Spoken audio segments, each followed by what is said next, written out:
Hellos and hellos to you, my friends. Always a pleasure to see you. Now, I have another tale from Avalon for you today. It's one myself and my brothers were often told, especially when we were, well, you'll see. So, if you're ready, I'll tell you the tale of a troll's knot.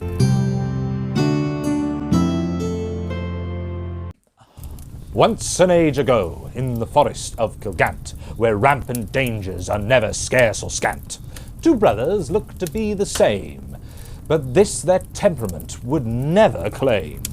Though twins Callan and Allan may be, eye to eye was something they never did see. It's that brought them to this fateful wood, as in their argument their map had not withstood. Now for hours through branch and root, never ceasing in their long dispute, they wandered deep and far and lost, unaware of whose land they had crossed. The sun hung low and started to set, and soon with darkness they were met. Creatures started to crawl and creep, so the twins decided it was time to sleep. But to be in this wood at night is one sure way to catch a fright, not just from hoots and howls, or grunts and unknown growls, but from those beasts you dare not know, hidden in the darkness, as your fear does grow, until they strike out with tooth and claw, and carry you off within their jaw. One such dreaded, horrid beast, who on elf flesh would make his feast, was he whose land they had crossed, unknowing what that may come to cost. So, as they lay down to their rest, in strode a beast with barreled chest. It was a horrid and gruesome troll, returning from his nightly stroll. He looked down on those matching fools who were in his land against all rules. And normally he would just gobble them up, and upon their bones he would sup, or even have them cooked or grilled. But on flesh of elf he had been filled. But not wanting to waste such a find, he used the rope of the strongest kind, and twisted it to his trollish knot, sure to keep them stuck tight in this spot, waiting till his hunger did call out. Then he would gut them like a trout. The sun did rise, and they did wake to look upon their grave mistake, for as their gaze dropped down they found that in their sleep they had been bound.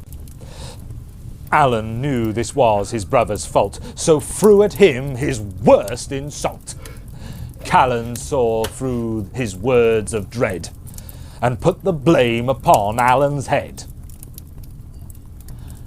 As it was the day before, the two brothers were keeping score. With great storm and vicious thunder, they sought to pull the rope asunder, if nothing else but to be free from each other, for neither wished to see their brother. But this rope is of a wretched troll, so all they did was fall and roll. The more they pulled, the more they fell, tumbling down, just not faring well. With bruises blue from head to feet, they saw that this rope had them beat. Callan now switched his aim, and Allan did much the same. They sought to tackle that great knot, but in a twist was all they got. If they just listened to their peer, then as a team away they'd steer. But with all their silly quarrel, they could not see that simple moral. Allan now, with a desperate cry, pointed to a waning sky. Neither wished to be here another night, to be found by who put them in this plight. So, in their quest to be free, they put the rope to a tree, soaring hard against the bark. But even this failed to make a mark, only denting head and knee against the trunk of the tree. It was in this state of their pain the troll fell upon them once again. With laughter did he grasp his catch, as screams their mouths did dispatch. Seeing the end that was planned for them, each brother the other did condemn. Blinded by their blame and rage, a war they did seek to wage. The troll saw this as such great fun, and would spectate until they were done, setting them down to finish their quarrel before he chose which to gobble. They threw themselves into the fight, much to the falsome troll's delight.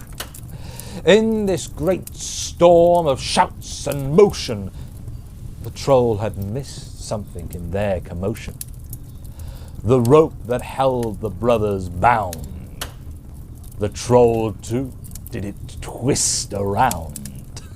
That rope the troll did pull and tear, but the trollish rope brought him to despair, despite his fearsome stamps and roar. His great strength it did just ignore. All three of them were now stuck fast. They each exchanged a look aghast. The troll had no choice but to untie his knot. The elf twins leapt up and were off like a shot. They ran through the woods without a look back, for fear the troll would resume its attack. The sun rose, and at last they stopped for a rest. They both wronged each other, the elf twins confessed, for their arguing nearly cost them their life. So, in order to never again have such strife, they made this most solemn vow to listen to each other, starting from now. Well, I think you can guess that my brothers and I weren't exactly getting along whenever we were told that one, eh? Well, we were always glad when Callan and Allan finally learnt the error of their ways, and Ma stopped threatening to put us in a troll's knot. You see, it's always better to put aside your differences and work together. Now, as such, please do remember to send your stories and ideas to bard.elven.tales@gmail.com, and we can work together to send more stories back to Avalon. Oh, and please do remember to like and subscribe to this channel, and I'll see you soon for more Bard Elven Tales. Ha!